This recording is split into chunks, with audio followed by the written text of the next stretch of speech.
어떤 교회 목사님이 부임을 하셨는데 첫 설교를 하니까 많은 사람들이 기대를 하고 귀를 쫑긋 세우고 설교를 듣습니다.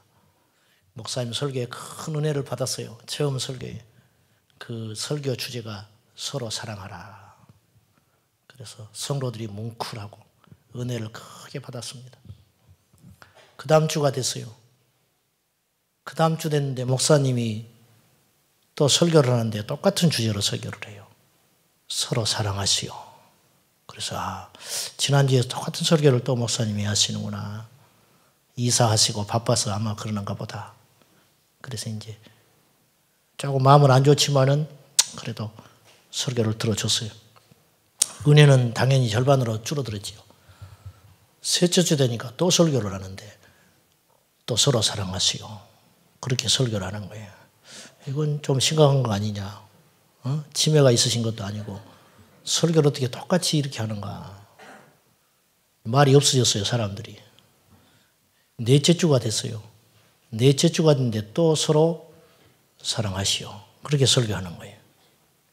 장로님들이 나섰습니다. 목사님, 이러시면 곤란합니다. 그러니까 아무리 바쁘신 줄 알지만 우리 좀 다른 설교를 해주셔야 됩니다. 정중하게 부탁을 했어요. 알았습니다. 다섯째 주가 됐는데 또 설교를 서로 사랑하시오. 이거 뭐 고집도 아니고 우리를 무시하는 것도 아니고 이제 굉장히 심각하게 됐지요, 교회가. 그 다음 주에 또 서로 사랑하시오. 그래서 이제 마지막으로 이제 목사님 한 번만 더 서로 사랑하라고 그러면은 우리 같이 못 있습니다. 다른 설교 좀 하시라고. 알았습니다. 그 다음에 또 서로 사랑하시오. 그러는 거예요. 안 되겠다. 목사님, 우리하고는 안 맞는 것 같습니다. 정중하게 부탁하고 교회에 사임할 것을 부탁을 했어요. 그랬더니 목사님이 또 깨끗하게 그만둔대. 2달 만에 그 교회를 그만두게 됐어요. 떠나갔었는데 나중에 이제 이게 궁금해지는 거예요. 이게 목사님이 못 배운 분도 아닌 것 같고 바보도 아니고 떠나신 다음에 이유가 있을 거라는 생각을 하게 된 거예요. 왜 목사님이 그랬을까?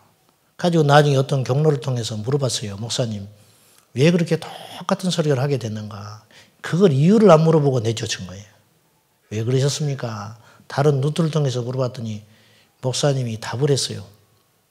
첫 설교에 서로 사랑하시오 설교를 했는데 그 다음 주에 보니까 서로 사랑 안 하더라는 거예요. 그래서 두 번째에 또 서로 사랑하라고 그랬대요. 그럼 셋째 주에 서로 사랑할 줄 알았더니 또 안 사랑하는 사람이 있더라는 거예요. 그래서 7번, 8번을 해도 성도들이 서로 사랑하지 않으니까 그것이 이루어질 때까지는 다른 설교를 못한다 이거지. 교인들이 깨달았어요. 진짜 목사님이구나. 그리고 그분 다시 모셨다는 거예요. 내가 오늘 한 달이 넘도록 똑같은 설교를 해요. 종교의 영에 대해서 설교를 합니다. 언제까지 할지는 난 모르겠어요. 저한테 와가지고 목사님 안 맞는 것 같소. 그럼 나 이렇게 말할 거예요. 맞추시오. 오늘 인간적으로는 여러분에게 잔소리 같고 죄송한 마음이 있지만은 하나님 앞에는 아무렇지도 않습니다. 오늘 제가 종교형에 대한 설교를 또 할 겁니다. 오늘 제목은 종교의 영의 함정이라는 제목으로 설교 한번 하고 싶어요. 종교의 영이 하는 일이 뭔가? 왜 이토록 이런 이야기를 계속하는가? 뿌리가 안 뽑히는 거예요. 카이로프라틱 하는 분이 있었어요. 추나요법이라고 그러죠. 허리가 휘인 사람은 이 추나요법을 받습니다. 근데 이분 말을 들어보니까 이렇게 만지면은 아주 시원해요. 그리고 이분이 이렇게 이야기를 해요. 애초에 목사님이 어머니 뱃속에서 나올 때 이 뼈가 반듯했다는 거예요. 그 상태로 돌아갔다는 거예요. 막 만져가지고 반듯하게. 그런데 돌아가서 또 습관이 나와요. 잠잘 때 틀어지고 물건 들 때 틀어지고 그럼 그 다음날 오면 어떤 일이 벌어지느냐. 그 다음날 오면 또 허리가 틀어져 있는 거예요. 그래서 또 만져놓고 돌려보내면 어떤 일이 벌어지는가. 또다시 틀어져서 또 오고 이런 일이 계속 반복돼서 10번, 20번 만져야 이제 반듯해진다는 거예요. 하나님 말씀을 한 번 듣고 달라지는 건 쉽지 않아요. 그동안 우리 안에 쌓여있는 그 오랜 세상의 세월들 그리고 교회 문턱만 나가면은 우리를 잠식하려고 하는 세상의 사상들과 문화들이 기다리고 있기 때문에 그것들과 싸워서 이긴다는 것은 결코 녹록지 않는 싸움이에요. 그러나 한 가지를 여러분 믿으셔야 돼요. 우리는 예수의 이름으로 승리할 수 있다는 거지요. 오늘 이 종교의 영에 대한 이야기를 또 한번 하려고 해요. 종교의 영이 하는 일이 뭐냐. 이것이 먼저 왜 이렇게 심각한가 하는 걸 좀 들어보셔야 돼요. 여러분, 우리가 주님 안에서 말씀을 떠나서 타락하고 그런 거는 뭐 말할 필요도 없는 것이고 그것만 여러분이 심각하게 생각을 하는데 실제로 종교의 영에 미혹돼 가지고 너무 많은 사람들이 지옥에 빠지는 경우들이 많다는 거예요. 이 피해는 이루 말할 수 없이 커요. 종교의 영이 왜 이렇게 심각한가? 분별이 쉽지 않기 때문에 심각해요. 제가 왜 영이라는 말을 쓰는지에 대해서 대략 설명을 했어요. 종교적 습관 그래도 되거든요. 저 사람 종교적이다. 왜 종교의 영이라고 하는가? 영을 갖다 붙일 때는 어떤 문제가 생기냐면 영을 갖다 붙일 때는 자기의 의지와 상관없이 지배받는다는 뜻이 있어요. 종교의 영, 성령의 충만함을 받다. 그러면 내 의지와 내 생각이 사라지고 성령의 지배를 받는 상태가 성령의 지배받는 상태죠. 종교의 영에 미혹됐다는 말은 내가 그렇게 살고 싶지 않아요. 나도 그것이 나쁜지 알아요. 이제 지긋지긋해요. 근데 거기서 헤어나올 수 없는 상태, 이게 뭐냐? 종교의 영에 눌린 상태라. 영은요, 그렇게 힘이 있는 거예요. 여러분, 육보다 힘이 있는 게 혼이고 혼보다 힘이 있는 게 영이라 그랬어요, 제가. 영은 파워가 있어요. 그 힘은 엄청나게 강한 겁니다. 그래서 종교의 영은 성도를 위선적이고 형식적인 종교생활에 젖어들게 만들어서 변화와 기쁨과 능력을 가로막으며 궁극적으로 불신자와 같은 상태로 만들어버리는 것이 종교의 영이 하는 일이라. 마귀는요, 에덴 동산에서 처음에 아담과 하와에게 접근할 때 사이렌을 울리고 나팔을 울리고 얼굴에 피를 흘리면서 나타난 존재가 아니에요. 가장 아름답고 예뻤던 존재가 뱀이라. 그리고 아담과 하와가 그 뉘앙스가 뱀이 대화하는 걸 보면은 아담과 하와가 대화할 때 처음 만난 상대 같지가 않아요. 그죠? 그전에도 여러 번 대화를 한 거예요. 여러분, 사단은요, 우리가 인식하지 못해서 그렇지 내가 분별을 제대로 못하면 그럴듯한 걸로 내게 지배하고 내게 접근하는 거예요. 나팔 울리고 사이렌 울리고 소리에 개상을 지르면서 나타나면 우리는 이 사단의 역사를 분별하기가 쉽지요. 근데 그렇지 않아요. 종교의 영은 굉장히 우리에게 그럴듯한 가면을 끼고 나타나요. 다 맞는 것 같아요. 하나님 이야기해요. 기도해요. 전도해요. 예배 멀쩡하게 잘 드려요. 근데 그 안에 종교의 영이 있다 이거죠. 그러니 이것을 분별하는 것이 쉽지 않다는 거예요. 의무적인 교회 생활하는 거예요. 종교의 영이 하는 일은 의무적인 교회 생활, 의무적인 신앙생활, 기복적인 신앙생활, 인본주의적이고 이기적인 신앙생활이에요. 하나님과 친밀감이 없어요. 자, 이렇게 이야기하니까 조금 어려운데 이렇게 쉽게 생각해 봅시다. 결혼 생활과 비교를 해 봅시다. 의무적인 결혼 생활, 심각하지요. 의무적인 신앙생활은 여러분이 별로 심각하게 안 생각하는데 결혼 생활을 갖다 대보자고요. 의무적으로 결혼 생활을 해. 의무적으로. 사랑이 없어요. 네. 이기적인 결혼 생활이에요. 이 사람 이용해서 내 욕심 채우는 거예요. 이것이 결혼 생활이라. 네. 또 어떤 친밀감이 없이 결혼 생활한다. 이건 비극이죠. 하나님과 관계도 그렇다는 거죠. 하나님을 경험해 본 적이 없어요. 하나님을 경험해 본 적이 없는데 자기는 하나님을 믿는데 있을 수 있는 일입니까? 그런 사람이 제가 볼 때는 셀 수도 없이 많아요. 이 땅에 크리스찬들이. 오히려 누군가 나는 하나님 음성을 들었다. 그러면 저 사입이 아닌가. 그런 이야기를 해버리는 거예요. 그냥 기도하는 거예요. 응답하고는 상관이 없어요. 이게 종교의 영이 하는 일이에요. 여러분, 하나님을 믿는데 하나님을 느끼지 못한다? 이게 정상입니까? 하나님을 믿었으면 하나님을 느껴야 정상입니까? 어때요? 응? 어떤 게 정상이냐고 말이요. 우리가 분별을 잘해야 돼요. 오늘 마태복음 6장은 종교의 영의 구체적인 사례들에 대해서 이야기하는 거예요. 종교의 영의 구체적인 사례. 보세요. 이건 이제 위선과 외식에 대한 이야기를 하는 것인데 그 뿌리는 오늘 본문에 종교의 영이라는 말은 안 나와요. 그런데 이것이 종교의 영이 하는 일이에요. 1절부터 봐요. 사람에게 보이려고 그들 앞에서 너희 의의를 행하지 않도록 주의하라. 그리하지 아니하면 하늘에 계신 너희 아버지께 상을 받지 못하니라. 그러므로 구체적으로 구제할 때 외식하는 자가 사람에게 영광을 받으려고 회당과 거리에 사는 것 같이 너희 앞에서 나팔을 불지 말라. 이게 위선이죠. 이게 종교의 영이 하는 일이에요. 생명이 없잖아요. 사람에게 인정받고 칭찬받기 위해서 누군가를 구제하는 거죠. 5절 기도할 때 외식하는 자와 같이 하지 마라. 그들은 사람에게 보이려고 회당과 큰 거리 여기에 서서 기도하기를 좋아한다. 이제 이런 이야기를 하는 거예요. 이게 뭐냐? 이게 종교의 영이 하는 일이에요. 그러니 분별하지 못하면 저 사람은 기도 많이 하는 사람이에요. 분별하지 못하면 저 사람은 사랑이 많은 사람이라. 이렇게 해석할 수 있다는 거예요. 그러나 실상은 그 속에는 자기의 의와 자기의 욕심이 있는 종교의 영에 사로잡힌 신앙생활을 하고 있다는 거죠. 하나님과 상관이 없어요. 사울 왕의 일대기를 여러분이 사무엘 상에서 읽어볼 필요가 있어요. 그걸 쭉 읽어보면요. 사울 왕은요, 하나님과 친밀함이 전혀 없어요. 여러분. 사울이 굉장히 소심한 사람입니다. 그래서 왕으로 선택받았을 때 못한다고 그랬어요. 숨어버립니다. 그렇게 소심한 사람이에요. 근데 하나님이 하시려니까 사울에게 하나님의 영이 임해가지고 하루아침에 리더십을 갖추고 힘 있는 장수가 돼요. 그래서 왕이 되거든요. 그래서 이스라엘 백성들이 처음에 사울이 왕이 됐을 때 빈정거렸습니다. 뭐 저런 게 왕이냐 이거예요. 소심해 보이고 말도 잘 못하고 쭈삣쭈삣하고 키만 커가지고 나는 못한다고 이렇게 벌벌 떨고 나온 거예요. 다른 사람 같은 왕이 뽑혔으면 좋다고 나와야 되는데 안 하려고 하고 숨으려고 하고 그러니까 사람들 이렇게 보니까 뽑히기는 뽑혔는데 어찌 저런 것이 왕이 됐냐 이거예요. 큰일 났다. 우리나라 왕이 생겼다.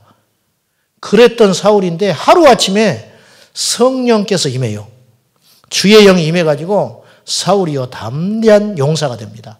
그래가지고는 소를 잘라가지고 12지파에다가 쫙 보내고는 우리가 정신 차리지 못하고 블레셋과 대항하지 않으면 우리가 이짝난다. 그러니까 전부 나와라. 근데 60만 명이 모였어요. 60만 명. 이게 사울이 한 게 아니에요, 사실은. 성령이 하신 일이죠. 그래가지고 60만이 모여가지고 블레셋과 싸워서 이겨버립니다. 그러니까 이 사람들이요, 민중들이 하루아침에 돌아서요. 누가 사울을 건드려? 이제 이렇게 나오는 거예요. 며칠 전에는 저런 게 어떻게 왕이냐 그러던 사람들이 누가 앞으로 저 사울을 왕이 현찮다고 만약에 건드리는 사람이 있으면 내가 나서서 가만히 안 있어. 이렇게 돼버린 거예요. 하나님께서 권위를 주고 리더십을 줬어요. 그런데요, 신기한 것은 사울은 하나님과 직접 만나지를 못해요. 읽어보세요. 사울은 누구를 의지하냐면 반드시 사무엘을 의지합니다. 하나님의 뜻은 사무엘을 통해서 사울에게 전달이 돼요. 그 신탁이라고 하는데 하나님의 뜻이 철저히 사무엘을 통해서 계속 전달되는 거예요. 사울은요, 하나님을 친밀하게 만난 적이 없는 사람이에요. 그래서 사무엘이 죽어버리니까 사울이 우왕좌왕 어찌할 줄 모르는 거예요.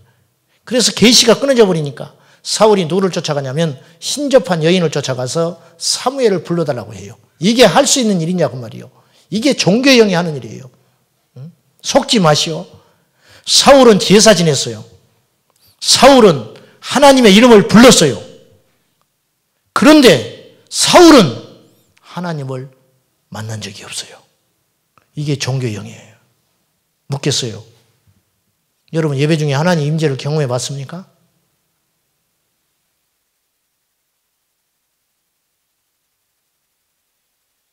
아말렉과 전쟁을 할 때 사울이 범죄합니다. 어떤 범죄하느냐? 제사를 지내고 전쟁을 나가야 되는데 사무엘이 도착하지 않는 거예요. 제사 지내야 되겠다고 한 사람이. 그러니까 사울이 나서서 자청하여 제사를 지내버립니다. 제사장이 아니기 때문에 제사를 지내면 안 돼요. 근데 제사를 지내요. 이게 뭐냐? 하나님과 상관없는 제사를 지내는 거예요. 왜? 군사들의 마음을 요동치 않게 붙잡아서 아말렉과 블레셋과 전쟁하기 위해서 수단화하는 거죠. 이게 종교의 영이에요. 종교의 영에 미혹된 자는요, 타인을 정죄하고 비판해요. 끊임없이 비교하고 비판해요. 종교의 영에 미혹된 자는 계속 목마른 상태로 흘러갑니다. 바닷물을 먹으면 계속 목이 더 타는 거예요. 하나님 앞에 나올수록 더 목이 타요. 왜? 하나님을 만난 적이 없으니까. 세 번째, 종교의 영에 미혹된 자는 하나님을 향한 분명한 회심과 신앙 고백이 없어요. 그냥 일하는 거예요, 교회에서. 마르다가 너무 많아요. 마르다 전에 마리아가 돼야 돼요. 예배자가 돼야 돼요. 근데 자꾸 마르다만 쫓아다녀. 영적으로 허해가지고 비어가지고 겉으로 그냥 믿음이 좋은 것 같지. 그리고 그리스도의 임재와 사랑이 느껴지질 않아요. 사울과 비교되는 인물이 다윗이고 또 신약에 오면 사도 바울이라고 할 수 있어요. 사도 바울은요, 두 가지 측면에서 종교의 영에서 완전히 해방된 사람이에요. 첫째, 지난 주일날 본문의 말씀이 그것이었는데 고린도전서 3장 10절에 내가 주의 은혜를 따라 지혜로운 건축자가 되어서 터를 닦았다. 근데 이 터 위에 누구든지 집을 세워도 나는 개의치 않는다. 근데 조심해야 된다. 왜? 오직 터는 예수 그리스도밖에 없다. 그렇게 이야기해요. 이 바울이 종교의 영에서 해방됐다는 증거가 뭐냐면 오직 예수님만 추구해요. 자신의 이름은 개의치도 않아요. 보통의 경우요, 잘 보세요. 종교의 영에 미혹돼 버리면요, 자기의 공명심이 드러나요. 내가 터 닦았으니까 누구도 여기에 못 세워. 이 터 위에 내가 세워야겠다 이거예요. 그래서 교회를 세습하는 목사님들은 종교의 영에 미혹된 거예요. 솔직히 말하면. 교회에 와서 이렇게 명예를 나타내고 공명심을 드러내려고 하는 사람은 아무리 안 그런다고 해도 종교의 영에 잠식된 상태가 되는 거예요. 항존직 투표하면 교회가 시끄러져요. 떨어지면 나가버려요. 그 사람은 종교의 영에 미혹된 거예요. 이 시대 교회가 이렇게 시끄러워요. 여러분 어때요? 사람들은 당연하게 생각해 또 그러려니 해요. 이게 수준이 이렇게 낮은 거예요. 우리가 예수님이 목적이지. 우리가 교회 다니는 목적이 뭐예요 도대체? 도대체 목적이 뭐냐 이거예요. 너무너무 수준이 낮은 거죠. 살기는 너무 좋아졌어요. 교회에도 너무 문화들이 좋아졌어요. 근데 영적인 문화는 하나도 발전하지 않고 퇴보하고 있는 상태라. 두 번째로 바울이 종교의 영에서 완전히 해방됐다는 증거는 뭐냐면 바울은 끊임없이 주님과 깊고 깊은 친밀감을 유지해요. 그래서 바울은 하나님의 음성과 하나님의 역사를 계속 계시를 받아요. 그래서 그가 중요한 결정을 할 때마다 하나님의 음성을 듣고 순종해 갑니다. 사도행전 18장에 보면은 고린도에 가서 사역을 하는데 큰 어려움을 만나요. 그때 주의 영이 임하셔서 말씀을 하세요. 바울아 담대하라. 너는 혼자가 아니다. 마음껏 가르치고 외쳐라. 이 성에 내 백성이 많다. 그 음성을 듣습니다. 그것은요 10,000마디의 사람의 말보다 힘이 있고 능력이 있는 거예요. 바울이 아시아에 가서 복음을 전하려고 그래요. 그런데 주의 성령께서 오셔서 아시아에 가서 복음을 전하지 못하게 하고 유럽으로 방향을 틀어요. 이게 뭐냐? 하나님과의 관계가 건강하고 친밀하기 때문에 이런 일이 일어나는 거예요. 여러분, 종교의 영에 사로잡힌 사람은 이런 일이 절대 일어나지 않아요. 그리고 이런 일이 일어나도 이해할 수 없고 이런 일이 일어난 사람을 이단이라고 정죄해버립니다. 그래서 고린도전서 2장 사람의 속에 있는 사정을 영 외에는 누가 알겠냐? 마찬가지로 하나님의 일도 하나님의 영이 아니시고는 분별할 수 없느니라. 영적인 것은 영적으로야 분별되느니라 그랬어요. 성령 받으시기를 축복합니다. 결국 종교형에 사로잡히면 하나님을 만날 시간 없이 동분서주 분주하게 돌아다니다가 실속 없이 살다가 종교적 의무를 더욱더 실행하려고 하기 때문에 그걸 탈출으로 죄의식에서 해방되려고 그래요. 내가 우스운 걸 봤어요. 서울에 제가 부목사 있을 때인데 새벽기도도 하도 안 빠지고 오시는 신실하신 부부가 있었어요. 에어컨 좀 트시오. 그런데 이분이 새벽기도를 끝나고 항상 요건 틀어놔야 돼요. 더워서. 네. 어디까지 했어요? 그래가지고 그 신실한 부부가 있었는데 이분이 하루 새벽기도 끝나고 이렇게 가는데 손에 밧을 붙였어요. 우리 교회도 그런 분들 몇 분 있어요. 요새 밧을 붙이는 게 유행이라서 팔목에 목에다가 막 붙이고 돌아다니는데 그래서 내가 물어봐서 왜 이렇게 팔목에 밧을 붙이고 다니십니까? 그랬더니만은 이분이 새벽기도 끝나고 집에 가서 컴퓨터로 성경을 치기 시작했다는 거예요. 그래서 1년 동안 다 쳤대. 그래서 이걸 하루에 아침 새벽기도 끝나고 치기 시작해가지고 어저한내 성경을 쳐가지고 이 손이 망가져 버린 거예요. 그래가지고 밧을 붙였어요. 근데 그 다음 말이 이분이 가관이야. 목사님, 이제 성경 좀 읽으려고 그래요. 무슨 말인지 아세요? 1년 동안 쳐가지고 성경을 창세기부터 계시록까지 다 쳤어요. 다 쳤는데 성경을 이제 좀 읽어야겠대. 치는 게 목적이었어. 치다 보니까 성경 내용은 모르고 그냥 글자만 친 거예요. 글자만. 그래서 이제 성경을 좀 제대로 읽어봐야겠대. 야, 그렇구나. 그분이 나쁘다는 거 아닙니다. 그 정성이 얼마나 대단합니까? 근데 저 같으면 그렇게 안 해. 저한테 1시간만 시간 주면 성경책 전부 복사해가지고 딱 텍스트 넣어가지고 한글 문서로 만들어가지고 그분이 1년 치는 거 나는 1시간이 만들 수 있어. 오타도 없이. 그분은 오타도 생겼을지 모르는데 나는 오타도 없이 딱 성경책 창세기부터 계시록까지 그분이 친 것처럼 똑같이 만들 수 있어요. 여러분, 성경 타이핑 하다가 내용을 잊어버려요. 이게 종교적 열심. 그래서 종교형에 미혹되면 자기도 모르게 형식적인 신앙생활을 하게 되는 거예요. 형식적 신앙생활. 옆 사람에게 인사해요. 형식적으로 하나님을 찾지 맙시다. 형식은 나쁘지만은 않아요. 문제는 형식이 본질을 집어삼켜버릴 때 문제가 되는 거라는 거예요. 오늘 말씀 다시 한번 보면은 이들이 지금 주님께 책망을 받는 거거든요. 일반 그 시대 유대인들, 바리새인들이 구제를 했어요. 순수한 마음으로 구제를 하기 시작했어요. 근데 구제를 하다 보니까 사람들이 칭찬을 하네. 칭찬을 해. 그 칭찬받는 재미에 이제 구제를 하는데 어느 때는 내가 구제하는 걸 사람들이 모를 수 있잖아요. 그래서 오늘 나팔을 불지 말라 그랬죠. 이건요, 은유적인 표현이 아니에요. 실제로 그 당시 바리새인들은 누군가를 도와주면 그 자리에서 나팔을 불었어요. 그러면 나팔 소리가 나면 누가 선한 일 하는구나 그랬다는 거예요. 기가 막힌 일이죠. 우리가 볼 때는 비울 것 같지요. 어떻게 좀 도와줬다고 나팔을 불어. 진짜 나팔을 불었어요. 근데 이것이 전통이 됐어. 그래가지고는 부끄러운 것도 모르고 당연시 되는 거예요. 이제는 뭐냐? 구제를 하는 목적이 사랑해서 구제를 하는 게 아니라 사람의 영광과 칭찬을 구하기 위해서 구제하게 되는 거예요. 기도 열심히 했어요. 처음에 순수하게 했어요.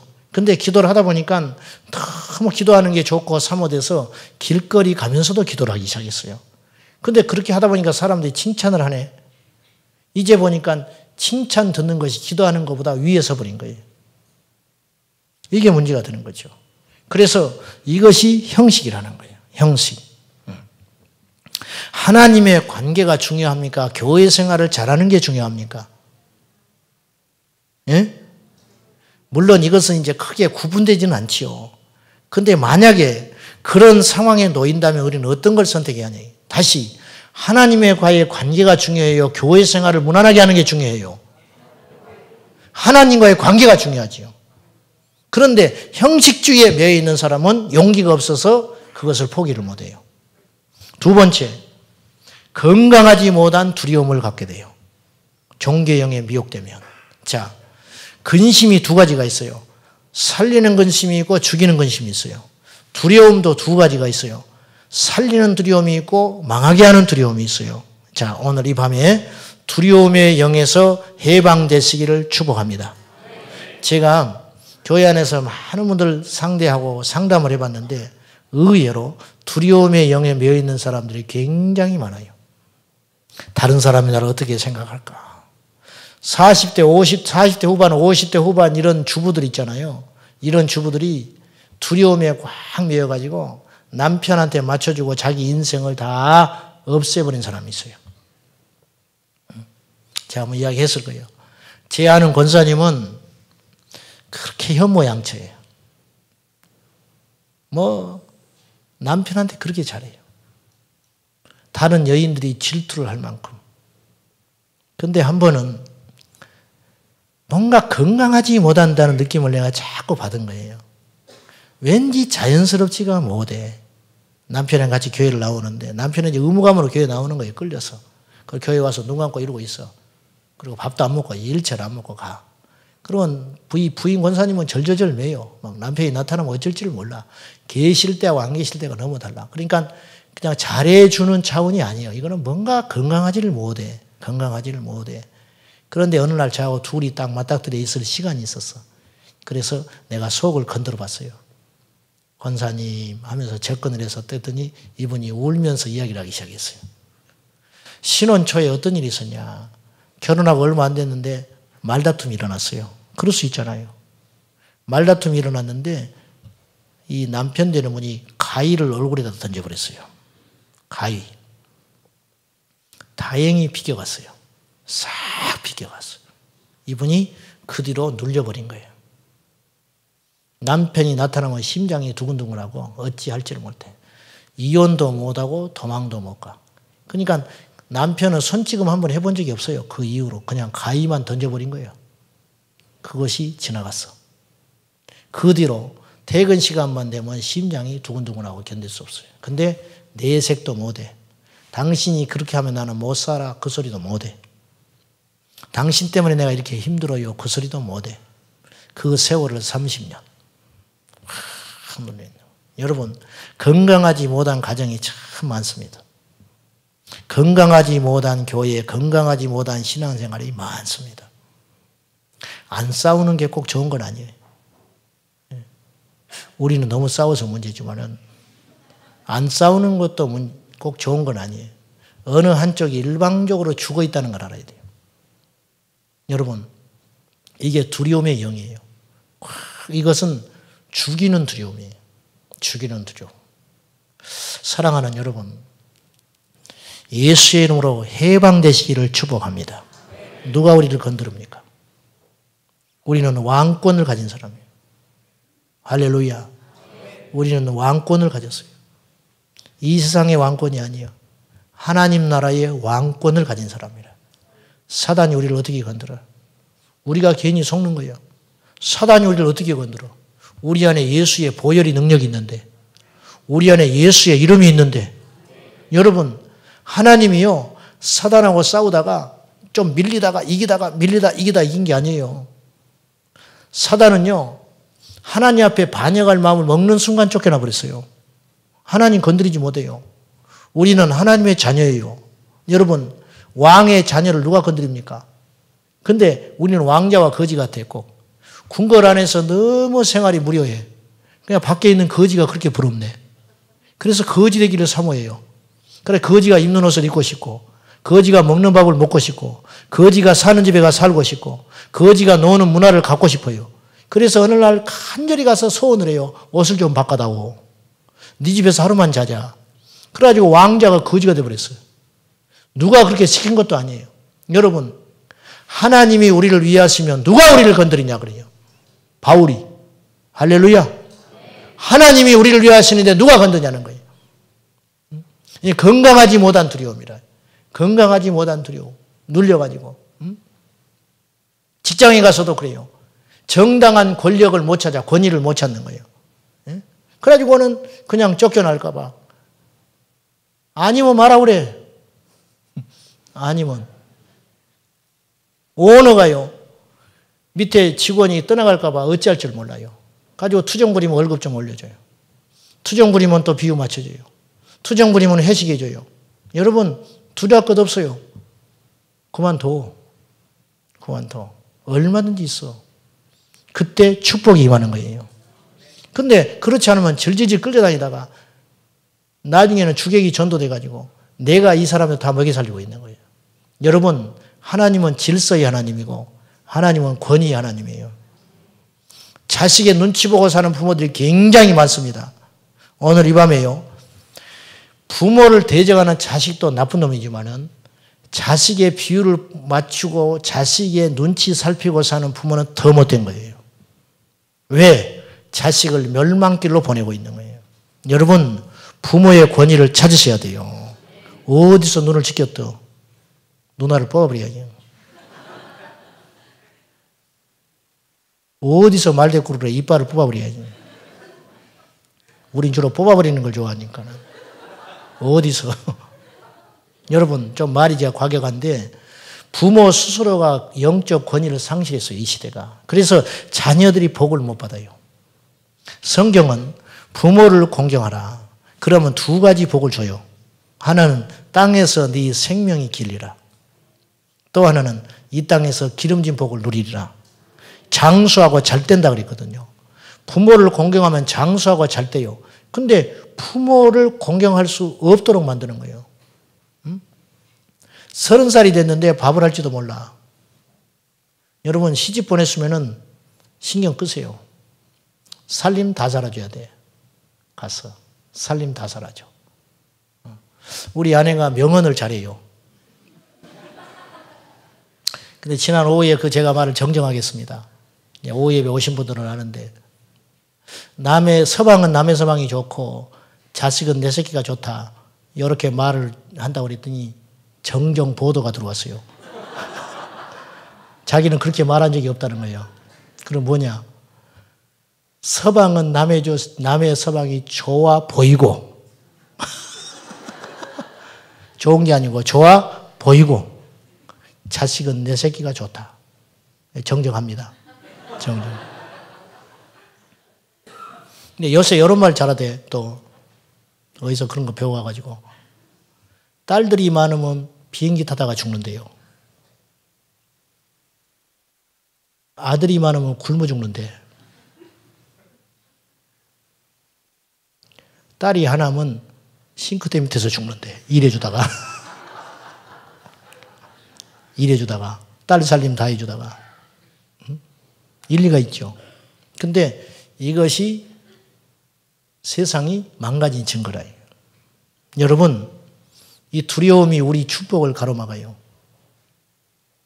너무 많은 주의 종들이 죄송하지만은 성도들을 두려워해요. 그래서 어떤 일이 벌어지느냐? 영권이 약화돼요. 그러면 결국은 성도들이 불행해지는 거예요. 여러분 한 대 계시를 들어야 되는데 사람의 말만 잔뜩 듣고 듣기에 좋은 비유에 간질거리는 소리나 듣다가 영은 멸망길로 가는 거예요. 막 좋지요. 해피하지요. 막 웃고 가지요. 복을 외치지요. 근데 실상은 영적으로는 멸망의 길을 가고 있는 거예요. 여러분 이게 두려움이 주는 큰 문제라는 거예요. 누가 우리를 건드립니까? 하나님의 자녀된 우리를 누가 건드립니까? 돈이 좀 없다고? 돈은 있다가도 없는 것이요. 쌀이 떨어졌다고? 기도하면 하나님 보내줘요. 다음 달에 전세돈 올려줘야 되는데 여러분 또 어떻게 돼? 안 그래요? 그래 안 그래? 길거리에 나는 사람 하나도 없어 우리나라에. 그래 안 그래요? 전세 올라가고 난리인데 길거리에 난다는 소리 들었어요 못 들었어요? 어떻게든 더 찾아 들어가서 살고 있어. 거기 맞춰서. 내일 일은 내일 걱정하는 거예요. 뭐하러 미리 두려움 떨어서 죽어. 나발이라는 사람이 있었어요. 나발. 이름을 잘 지어야 돼. 나발. 아비가일이라고 하는 현명한 여인의 남편이에요. 근데 다윗이 이 뒤를 봐줬어요. 다윗이 쫓겨다닐 때 자기를 따르는 수하들과 함께 나발의 양도 쳐주고 이렇게 산적의 도적되게도 지켜주고 경호원 같은 일을 해준 거예요. 근데 다윗이 굉장히 어려워졌어요. 그때 나발에게 도움을 구합니다. 근데 나발이 내가 그런 불황자가 누구냐 이러는 거예요. 시침이 딱 돼버리는 거예요. 그때 다윗이요, 칼을 차라 그래요. 자기 수하 장수들한테 칼을 차라. 저건 인간이 아니다. 가 손밥을 해요. 저거는 더 이상 못 봐준다. 가지고 무서운 말을 해요. 칼을 차라. 각기 칼을 딱 찼습니다. 그리고 눈에 살기를 띠고 나발을 잡으러 갑니다. 그때 아비가일이 그 소리를 들어요. 가가지고요, 가서 길거리에 가서 영접을 합니다. 그리고 무릎을 꿇고 사정을 해요. 내 남편 나발은 원래 미련한 놈입니다. 당신의 명망과 당신의 인격은 온 천하가 다 압니다. 그러니 어찌 그런 하찮은 것에 손에 피를 묻히려고 합니까? 그러니까 다윗이요, 한 번만 거둬달라고 사정을 해요. 다윗이 그 말을 듣고 딱 진정을 합니다. 알았다. 그리고는 돌아가요. 그날 저녁에, 그날 종일토록 밖에서 그렇게 무시무시한 일이 있었던 줄 모르고 나발은 연락을 하고 술을 먹고 잔뜩 취해가지고 밤에 잠을 잤어요. 그 다음날 아침에 눈을 떴네요. 그때 아비가일이 이렇게 이야기해요. 어제 있었던 이야기를 이야기해요. 여차여차해서 당신이 다윗을 무시해가지고 다윗이 군사들이 끌고 와가지고 칼을 차고 와서 너를 죽이러 왔는데 내가 말렸다. 그 말을 딱 듣는 나발이요, 벌벌벌 떨더니 심장마비로 죽어버렸어요. 진짜입니다. 죽어버렸어요. 굳어져가지고 죽어버렸어. 그 말 듣고 다윗하고 만난 것도 아니에요. 다윗을 대면한 것도 아니에요. 다윗하고 칼싸움에서 죽은 것도 아니에요. 그 말 들었어. 어제 여차여차한 일이 있었다. 그 소리 듣는 순간에 오금이 저려가지고 벌벌벌 떨더니 굳어져가지고 죽어버린 거예요. 이게 두려움이에요. 두려움. 자, 종교의 영과 이 두려움은 아무 상관이 없는 것 같아요. 근데 왜 그러냐? 종교의 영은 샤머니즘을 필수적으로 가져와요. 신앙의 미신화, 이것은 두려움을 가져옵니다. 무슨 말이냐? 종교화라고 하는 것은 곧 미신화를 말하는 것인데, 미신은 필수적으로 두려움을 가져옵니다. 그래서 어떤 두려움을 가져오느냐? 예를 들면 이런 거예요. 13일의 금요일, 서양 사람들은 금요일 날 13일이 되면 아주 재수없는 날이라는 거예요. 꿈자리 이야기합니다. 꿈자리. 이제 우리는 예수 안에 있으니까 이것은 해방이 됐어요. 혹시 지금도 이사하려면 뭐 보러 다니고 그런 거 없죠. 손 없는 날 간다. 뭐 그런 거 있잖아요. 뭐 그러고 이사할 때 접시가 깨져야 재수가 좋다. 일부러 깨요. 가다가. 어리석은 거예요. 근데 세상 사람들은 그렇게 사는데 예수 안에서 변화된 우리도 아직 극복을 못하는 게 있어요. 뭐가 있느냐 이런 거예요. 십자가 목걸이를 걸고 다녀야 평안한 사람이 있어요. 어느 날 바삐 오느라고 출근하느라고 십자가 목걸이를 안 걸고 왔다. 그러면 종일토록 불안한 거예요. 잠을 잘 때 성경책을 머리맡에 두고 자야 평안하게 잠을 잔다. 네. 집에 가면 무조건 찬송가나 기독교 방송을 틀어놔야 내 영혼이 평안하다. 이렇게 자기도 모르게 그런 생각을 갖고 사는 사람들이 있어요. 여러분, 이건 형태만 바뀌었지 똑같아요. 샤머니즘 쪽으로 하나님 모를 때 섬겼던 그 신앙의 패턴이 예수 안에서 돌아왔다고 하면서도 그 패턴을 그대로 유지하는 거예요. 여러분, 우리는 백성이 아니에요. 우리는 종이 아니에요. 우리는 자녀예요. 근데 종처럼 믿어, 종처럼. 의무적으로 믿는, 의무적으로. 이게 종교의 영이에요. 의무적으로. 그래서 세 번째는 하나님을 조종하려고 덤벼들어요. 종교의 영에 미혹되면. 우리가 이런 거예요. 하나님을 조종한다는 것은 우리가 이렇게 하면 하나님이 나를 이렇게 봐주시겠지. 내가 이렇게 열심히 내면 하나님이 뭔가를 도와주시겠지. 언뜻 보면 믿음 같아요. 이 분별이 쉽지 않은데 언뜻 보면 믿음 같아. 내가 이렇게 했으니까 하나님께서 내게 이제 길을 열어주실 거야. 그런 마음이 누구든지 가질 수는 있어요. 근데 이것이 따지고 보면 믿음이 아니고 하나님을 내가 조종하려고 하는 생각이라. 이게 종교형에 미혹된 상태예요. 하나님을 감동시키기 위해서 애를 써요. 여러분, 하나님은 감동받는 분이 아니에요. 하나님 우리 정성을 받는 분이 아니라고요. 하나님은 홀로 혼자 존재하시는 인격의 하나님이에요. 상천하지 하나님. 땅 아래에 계시고 땅 위에 계신 하나님. 우리가 정성을 보인다고 감동받는 분이 아니에요. 믿음으로 행할 때 역사하신 하나님이거든요. 그런데 하나님을 감동시키려고 애를 어요. 갈멜산에서 엘리야가 바알과 아세라 선지자 850명과 대결을 합니다. 그때 대결을 할 때 먼저 이들이 어떻게 하느냐. 그들의 신을 불러내요. 근데 신이 있어야 불러나오지. 자기들이 만든 우상인데. 그래 어떻게 하느냐. 춤을 춥니다. 신을 흥분시키려고 해요. 자기가 믿는 신을 흥분시키려고 그러는 거예요. 그래가지고 막 춤을 춰요. 그러니까 엘리야가 조롱합니다. 야, 너희의 신이 출타했나 보다. 응? 마실 갔나 봐. 친구 집에 놀러 갔는가 봐라. 그러니까 이들이 어떻게 하냐면 피를 냅니다. 자기 신을 흥분시키기 위해서 피를 내요. 그래가지고 몸을 해합니다. 그래가지고 피를 흘리면서 난동을 부리는데도 그들의 신은 죽었기 때문에 역사를 못해요. 엘리야 보십시오. 얼마나 깨끗한가. 길게 기도 안 합니다. 기도를 짧게 하라는 뜻이 아니라 믿음은 그것이 아니라는 거예요. 엘리야가 딱 나서가지고 하나님의 제단이 흩어져 있었어요. 여호와께 드린 제사가 실종됐거든요. 온 나라가 바알과 아세라 판이니까 여호와의 제단을 처참하게 무너진 여호와의 제단을 수축합니다. 딱 다듬어가지고 수축하고 거기에 도랑을 파고 물을 부어요. 하나님께서 불을 내려주실 테니까 이제 미리 막아놓는 거지요. 그리고는 간단하게 기도합니다. 여호와여 보시옵소서. 여호와여 내 기도를 들어주시고 주께서 역사하셔서 온 천하로 하나님 당신은 살아계신 신인 것을 만당해 보여주시옵소서. 그때 불이 내렸어요. 이게 주님 안에서의 친밀한 관계거든요. 그런데 이 종교행에 미혹되면은 자기의 신을 조종하려고 덤벼드는 거예요. 여러분 기억하세요. 하나님과 우리 사이는요 그런 수준의 관계가 아니에요. 하나님과 우리 사이는 아버지와 자식의 관계예요.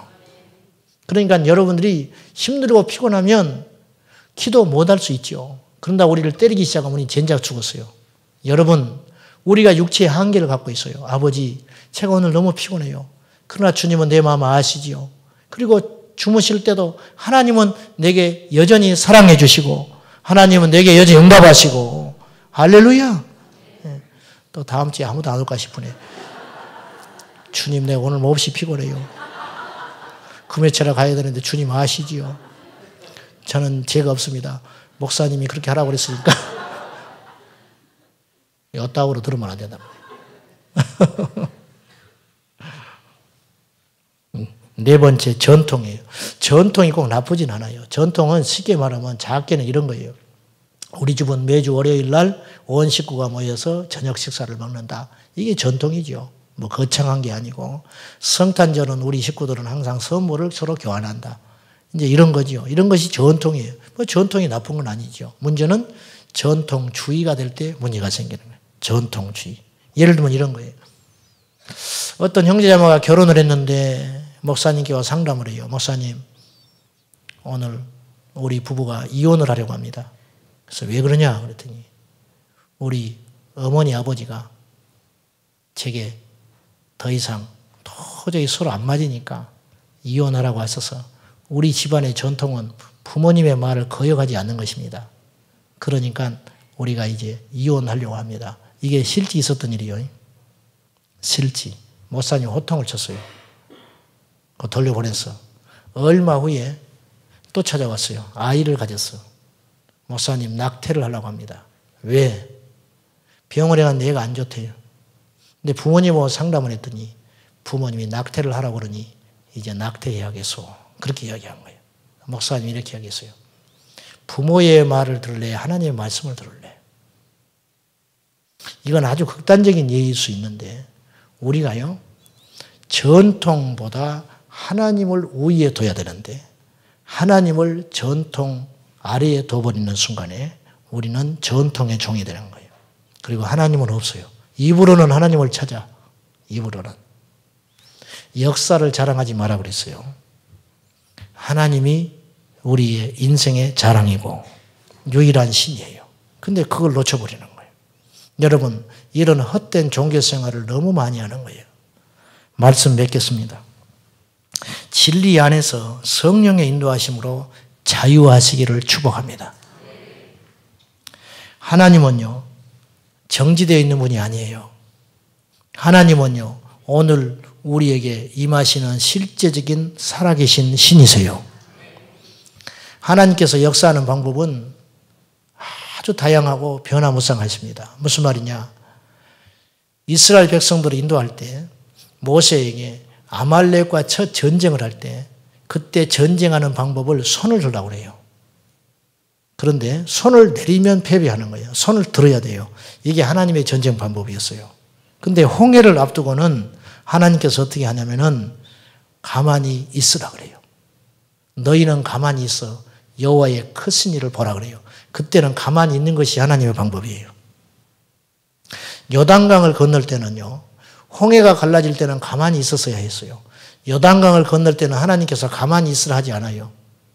제사장을 앞세우고 법궤를 앞세우고 발을 담그라 그래요. 그리고 요단강에 발을 내밀어 담그는 순간에 요단강이 갈라집니다.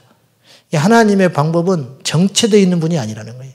오늘 우리에게 역사하신 하나님, 오늘 나에게 역사하신 하나님, 내게 친밀히 일하시는 하나님, 하나님은 박제된 하나님이 아니고 살아 역사하신 하나님이고 오늘 심령에 말씀하신 하나님이고, 여러분 죽은 고기가 무슨 맛이 있어요? 죽은 고기가 무슨 친밀감이 있어요? 장난감이 무슨 정의감입니까? 그렇듯이 우리도 하나님 앞에 생동감 있는 신앙생활, 생명이 넘치는 신앙생활, 할렐루야! 찬송하는데 손을 못 들어. 손 들면 아주 손이 떨어지는 줄 알아. 응? 그래가지고 어떻게 우리가 성령을 충만히 받냐고 말이에요. 응? 남들이 다 기도하고 있는데 혼자 잘나가지고 묵상하고 앉아있어요. 뭐가 되냐고 말이에요. 뭐가 되냐고. 부르짖을 때는 부르짖어야 되고, 묵상으로 나갈 때는 묵상으로 나가야 되고, 일어나서 찬양할 때는 같이 일어나서 찬양도 해야 되고, 그런 하나님의 생명을 받아서 활기찬 믿음의 역사로 여호와께 나가야 되는데, 이거는 뭐 어떻게 된 것인지 그냥 하나님 앞에 굳어진 그런 침체된 신앙생활을 하니 10년, 20년, 30년 횟수만 늘어나지 뭐가 있냐고 말이에요. 뭐가 있냐. 이런 종교형에서 탈피하여 예수의 이름으로 승리할 수 있기를 축원합니다. 제가 오늘 하는 설교들이 이분법이라는 거 제가 잘 알아요. 근데 인생은 그렇게 단순하진 않아요. 영과 육, 빛과 어두움, 그런 논리로 접근하는 건 사실은 위험한 부담도 있어요. 그런데 우리 안에 너무도 만연되어 있는 이 종교의 영을 우리가 끝장내지 않으면 우리는 절대로 하나님 앞에 기적을 경험하고 살아있는 체험적이고 하나님을 경험하는 놀라운 역사의 신앙생활은 영영 하지 못한다 그 말이에요. 저는 그런 생활을 경멸합니다. 그런 신앙생활은 죽은 신앙생활이라 생각해요. 여러분 절대 그래서는 안 돼요. 우리 모두가 활기차게 예수님 만나고 주님 앞에 굴복하고 주님을 찬양하고 주님께 살아있는 예배자가 될 수 있기를 예수님의 이름으로 축원드립니다. 이 밤에도 금요일이니까 오면 안 되는 거예요. 주님을 만나러 왔어야 돼요. 하나님을 경험하고 가야 되는 거예요. 예, 누구한테 떠밀려서 온 자리가 아니잖아요. 오늘 이 밤에 내가 주님을 경험하기 원합니다. 사모하는 자의 영혼을 만족해 하시는 하나님, 부르짖는 자의 기도를 들으시는 하나님, 주여 내게 이런 문제가 있습니다. 주여 내가 이런 상황입니다. 그걸 하나님께 토설하고 다 고백하세요. 우리 주님이 들으시고 우리 주님이 해결해 주시고 우리 하나님이 이끌어 주시고 우리 주님이 방법이 되어 주실 줄로 믿습니다. 우리 다 같이 기도하실 때 종교의 영을 물리치고 주님 안에서 살아있는 생명 공동체가 되게 하여 주시옵소서. 예수님의 이름으로 우리가 승리하기를 원합니다. 하나님 앞에 이 시간 기도하실 때 주여 우리 안에 아직 뿌리가 뽑히지 않는 이 종교의 영들 예수의 이름으로 떠나가게 하여 주시옵소서. 교만하고 위선적인 이 가증스러운 어둠의 영들이 나사렛 예수의 이름으로 떠나가게 하여 주시옵소서. 주님을 만나지 못하고 주님을 경험하지 못하게 하는 이 교만한 영들이 나사렛 예수의 이름으로 떠나갈지어다. 우리 말씀 붙들고 다 같이 주님을 세 번 부르며 동성으로 기도합니다. 주여